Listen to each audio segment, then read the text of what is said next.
Hello everyone, ইনাক্ষিতা blog ফ্যামিলির আরও একটি নতুন ব্লগে তোমাদের সবাইকে স্বাগত। তো তোমরা সবাই কেমন আছো? নিশ্চয়ই খুব ভালো আছো। আর আজকে হলো শনিবার, তো সকাল সকাল ঘুম থেকে উঠে পড়েছি। উঠেই যে চা করে নিলাম, আর চা করে এখন খাচ্ছি ব্রেকফাস্ট। তো ব্রেকফাস্টে আছে আজকে আমার প্রিয় জিনিস, সেটা হচ্ছে চাউমিন। তোমরা তো জানোই আমি এরকম চাউমিন খেতে খুবই ভালোবাসি।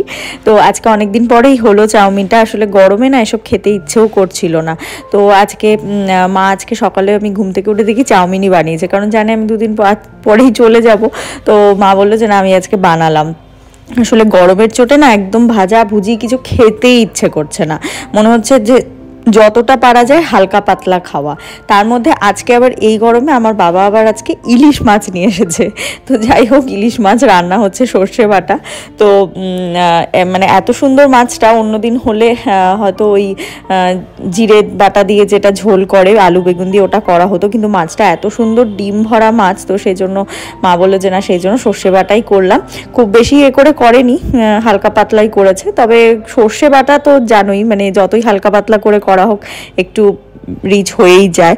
তো এই যে এরকমভাবে মা কিন্তু ইলিশ মাছের ভাপাটা করেছে। তো মা কিভাবে এইভাবে ইলিশ মাছের ভাপাটা করে এর আগেও আমি তোমাদের সাথে একবার শেয়ার করেছিলাম। তো তোমরা যদি দেখতে চাও আমাকে অবশ্যই বলো, আমি নেক্সট কোনো দিন তোমাদের সাথে শেয়ার করে দেবো। মা কিন্তু ভাপাটা দারুণ করে। এমনি নর্মাল যেরকমভাবে নর্মালি সব ভাপা হয়, যে পুরো ভাপে বসিয়ে দেয়, মানে একদম টিফিন কৌটো আটকে বা বাটি আটকে যে বসিয়ে দেয়, মা কিন্তু ওরম করে করে না। মা একটু অন্যরকম করে করে। তো তোমরা অবশ্যই যদি দেখতে চাও, শিখতে চাও, আমাকে বলবে। আমি এরপরে আবার যখন ইলিশ মাছ আসবে আমি তোমাদেরকে অবশ্যই দেখাবো। তো তারপরে এই যে এখানে একটু ব্যাগ ট্যাগগুলো গোছাচ্ছিলাম, সমস্ত জিনিসপত্রগুলো আসলে একসাথে করে রাখলাম, পরে ভালো করে গোছাবো। তো এখন একটু গুড়গুড়ির বাড়ি যাবো, তো চলো যাই। বলো, আমরা গরমে অস্থির হয়ে গেছি। একটু তোমার চোখটা দেখিয়ে দাও তো, তোমার জিভ কোথায়? কই জিভ কোথায়? জিভ দেখাও। আর তোমার নাক কোথায়? নাক বলি বাবা লি। আর তোমার হাত কই? হাত, তোমার হাত কই? হাত, এই যে হাত, এই যে গুগুই ছোট্ট হাত, ছোট্ট ছোট্ট হাত, ছোট্ট ছোট্ট হাত। একটু বা বাবা বলো তো, বা বাবা। আর বলবে না মিঠি, বা বাবা।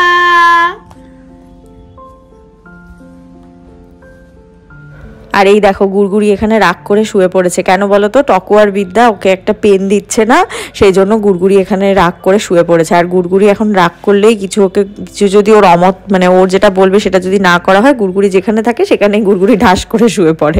আর এখানে গুড়গুড়ি আবার রেগে গেছে, কারণ হচ্ছে মৌলি ওকে খেপিয়েছে, বলছে আমি এখন বাড়ি চলে যাচ্ছি। সেইটা শুনে মানে কি যে রাগ হয়ে গেছে, আর রাগের চোটে যেখানে সেখানে শুয়ে পড়ছে। একটু আগে মেঝেতে শুয়েছিল, এখন উঠে এখন সোফার মধ্যে শুতে এসেছে। তো তারপরে যাই হোক, সে আমাদের সাথে আমাদের বাড়ি আসবেই। তো কান্নাকাটি করে তার এখনো খাওয়া হয়নি, তো না খেয়েই সে আমাদের সাথে আমাদের বাড়ি চলে এলো। তো যাই হোক, তারপরে কিছুক্ষণ ছিল, তারপরে আবার মামি এসে নিয়ে গেল। তো এখনো গুড়গুড়িয়ে গিয়ে বাড়িতে গিয়ে খাওয়া দাওয়া করবে, আর আমরাও স্নান করে খেতে বসলাম। তো এখানে আছে ইলিশ মাছ, ডাল, আর অঙ্কুশ খাচ্ছে সর্ষে বাটা, মাও খাচ্ছে, সবাই সর্ষে বাটা খাচ্ছে, আমি আর মৌলি খাচ্ছি ইলিশ মাছ ভাজা। আর এখানে দেখো, এখানে সিনটা দেখো একবার তোমরা। মাসি খাচ্ছে, আর এই যে এনাদের দুজনকে দেখো, এনারা এইরকম ভাবে বসে আছে। আর সন্ধ্যেবেলা ওনারা দুপুরবেলা ইলিশ মাছ দিয়ে ভাত টাত খেয়ে, এই যে আমাদের স্ল্যাবটা, এই স্ল্যাবটার উপর আমি এসে দেখি হাত পা ছড়িয়ে বসে একদম ঘুমোচ্ছে। মানে ওর ঘুমটা দেখে আমার এত আরাম লাগলো, মানে ঘরের মধ্যে তো গরমে থাকা যাচ্ছে না, মানে বিছানা দিয়ে মনে হচ্ছে গরম ধাপ উঠছে। আর ওই যে স্ল্যাবটার উপরে ঠান্ডা পাথরটার উপরে শুয়ে আছে না, ওকে দেখে আমরা সবাই হচ্ছে ওর মতো আমরাও ওরকম শুতে পারলে ভালো হতো।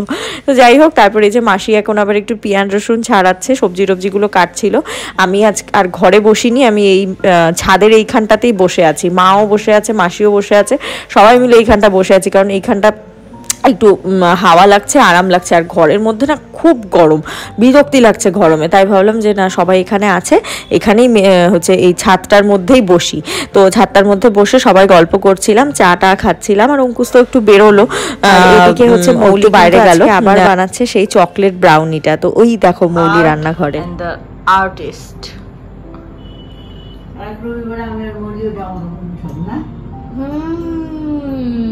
গরমে আমাদের অবস্থা খারাপ, পাগল হয়ে যাব আমরা, গরমে মরে যাব গরমে আমরা। সোমবার দিন বাজারে যাব না, বা সোমবার এটা বানিয়েছে। কি কিনতে যাওয়া তোমরা বাজারে? মৌলি আজকে আবার ওই ব্রাউনিটা বানিয়েছে।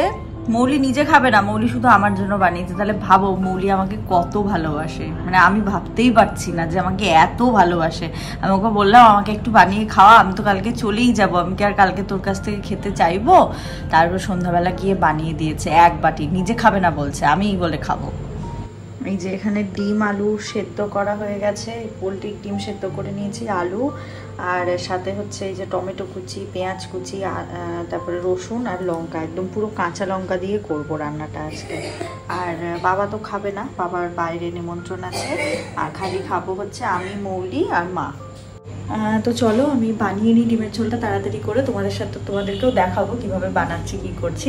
তো চলো বানাতে স্টার্ট করি। তো এই দেখো এখানে পেঁয়াজ, রসুন, তারপরে টমেটো, তারপরে কাঁচা লঙ্কা, সমস্ত কিছু একসাথে এখানে ভেজে নিচ্ছি। আর ফোড়নে জাস্ট দুটো শুকনো লঙ্কা দিয়েছি, তাছাড়া আর গুঁড়ো টুড়ো কিচ্ছু দেবো না। এই যে সব একসাথে সেগুলোকে ভেজে নেবো, এগুলো একটু ভাজা ভাজা হয়ে গেলে তারপরে আদা বাটা, জিরে বাটা, যা যা মশলাপাতি দেওয়ার সেগুলো দিয়ে দেবো। আর এই রান্না করতে আসার আগে ঘরের এসিটা আগে চালিয়ে দিয়ে এসেছি, জানো তো, কারণ মানে এই অবস্থা হয়ে যাবে তো মানে গিয়ে ফ্যানের হাওয়া আর গায়ে লাগবে না, তো ঘাম টাম মুছে একদম এসিতে ঢুকে পড়বো, ব্যাস তাহলে সেই আরাম। আর আজকে তো শনিবার ছিল, তো কালকে রবিবার, তো কালকে তো আমি চলে যাব শিলিগুড়িতে, অঙ্কুশ এসেছে, ওর সাথে কালকেই চলে যাব। তো কালকে রাতে এখান থেকে বাস, তো টিকিটও কাটা হয়ে গেছে, কালকে 9:30 এখান থেকে বাস আছে। তো পরশুদিন সকালবেলা পৌঁছে যাব। তো পরশুদিন থেকে তোমরা আবার কয়েকদিন আমার শিলিগুড়ির বাড়ির ব্লগ পাবে। তো এখানকার ব্লগ কালকেই হয়তো লাস্ট যাবে, মানে এই ব্লগটাই হয়তো লাস্ট যাবে এখানকার, কারণ কালকে রবিবার, কালকে আমি আর ভিডিও করার হয়তো টাইম পাবো না, তো কালকে হয়তো আর যাবে না, এই ব্লগটাই হয়তো লাস্ট মানে এবারের মতো এখানকার। তো যাই, আর একটা কথা সেটা এখনই বলে দিই তোমাদেরকে, কি ঘামছি আমি দেখো। তো শিলিগুড়িতে গিয়ে তোমাদেরকে আমি একটা গুড নিউজ দেবো, তো সেটা শুনে আশা করি সবাই খুব খুশি হবে। তো যাই হোক, তোমরা গেস করতে থাকো যে আমি কি গুড নিউজ দেবো। তো আমি অবশ্যই বলবো তোমাদেরকে, শিলিগুড়ি গিয়ে 2-3 দিনের মধ্যে আমি তোমাদেরকে জানিয়ে দেবো যে কি গুড নিউজ। তো এটা মানে আমাদের সবার জন্য খুব ভালো একটা গুড নিউজ। তো তোমরা গেস করো, যদি বলতে পারো তো ভালো। হ্যাঁ, তো সবাই গেস করো, আমি 2-3 দিনের মধ্যে বলে দেবো যে কি গুড নিউজ আসতে চলেছে। তো যাই হোক, এখন রান্নাটা করি, আর বেশি বকবক করবো না, আর হয়তো বকবক করতে গেলে আমি যা কথা বলি আমি হয়তো বলেই দেবো কি গুড নিউজ। তো যাই হোক, এখন আর বলছি না, রান্নাটা আগে কমপ্লিট করি। তো এই দেখো ডিমের ঝোল কিন্তু প্রায় কমপ্লিট, এখানে পুরো হয়ে গেছে। আর একটু জল দেবো, কারণ একটু পাতলা হবে, ডিমগুলো দিয়ে একটু ভালো করে কষিয়ে নিয়ে একটু জল দেবো। তো এই দেখো আমার ডিমের ঝোল কিন্তু কমপ্লিট, একদম পাতলা ডিমের ঝোল হয়েছে। ধরো তোমাদেরকে একবার দেখাচ্ছি, এই দেখো একদম পাতলা টেলটেলে ডিমের ঝোল। এরকম ডিমের ঝোল খেতে কিন্তু দারুণ লাগে না? গরমে ডিম খেতে খুব একটা মানে ভালো লাগে না, খাওয়াটাও ঠিক না, আজকে ভীষণ খেতে ইচ্ছে করলো। তো হয়ে গেছে। তো তারপরে এই যে দেখো রান্না টান্না করে এখন একটু হাত টাতগুলো ভালো করে হ্যান্ড ওয়াশ করে, মুখ টুক হাত পা একদম ধুয়ে তারপরে ঘরে ঢুকবো। একদম ভালো করে আগে মুখ টুক না ধুলে না, এই ঘামগুলো না ধুলে একদমই আরাম হবে না। আর এত ঘামি আমি, তোমাদেরকে তো দেখালামই। তো এই যে এখানে মুখ ধুয়ে নিচ্ছি, মাও ঘরে আছে, মা মৌলি সবাই ঘরে, তো আমিও এখনই ঘরে ঢুকে যাব। তো চলো মুখটা ধুয়ে নিই, ঘরে গিয়ে আবার কথা বলছি তোমাদের সাথে। তো এই যে ঘরে চলে আসলাম মুখ টুক ধুয়ে, বাপরে বাপ কি গরম, কি গরম, উফ গরমে মানুষ পাগল হয়ে যাবে। উফ, এই যে ঘরে এসে ফ্যান ট্যান চালালাম, এসি চালানোই ছিল, মৌলি পড়ছে ঘরে, তো এসিটা চালিয়েই রেখেছিলাম। দাঁড়াও ফোনটা সেট করি একটা জায়গায়, দিয়ে কথা বলছি। তো এই যে বাবা কি গরম, কি গরম, উফ মুখ ধুয়ে আসলাম, এবার আরাম লাগছে। কিন্তু ডিমের ঝোলটা কিন্তু খেতে দারুণ হয়। তো এখন হাত পা ধুয়ে একটু শান্তি, এখন একটু হাতে ক্রিম টিম দিই। আর আমার জানো এই অভ্যাস, হ্যাঁ 12 মাস এই নিভিয়া আমি হাতে দেবই দেবো, মানে যতবার হাত ধোবো ততবার আমাকে মানে নিভিয়া বা বোরোলিন যাই হোক, মানে এরকম অয়েল বেস কিছু এরকম আমাকে কিছু না কিছু হাতে দিতেই হবে, না দিলে আমি থাকতে পারি না। মানে আমি যতবার হাতে হ্যান্ড ওয়াশ দেবো ততবার দিতে হবে, মানে কি যে এটা একটা অভ্যেস আমি বুঝি না। মানে এত ঘামি গরমের দিনে কিন্তু হাতে দিতেই হবে, কিচ্ছু করার নেই। মানে নিভিয়া আমার আর আমার মায়ের এই হাতে দিতেই যায়, কি করবো এমন অভ্যেস হয়ে গেছে হাতে আর পায়ে, মানে যতবার হাত ধোবো পা ধোবো ততবার দিতে হবে। তো এখন এই হাতে পায়ে দিয়ে দিয়ে তারপরে একটু বসবো। বাবা আর ভালো লাগছে না, খুব গরম লাগছে, বিরক্তি লাগছে।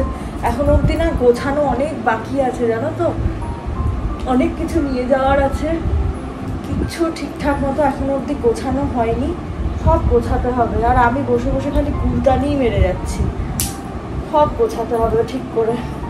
দেখা যাক কালকে গুছিয়ে নেবো। এমনি ব্যাগে সব জামা কাপড় ভরাই আছে মোটামুটি, খালি ভালো করে একটু গোছালেই হয়ে যাবে।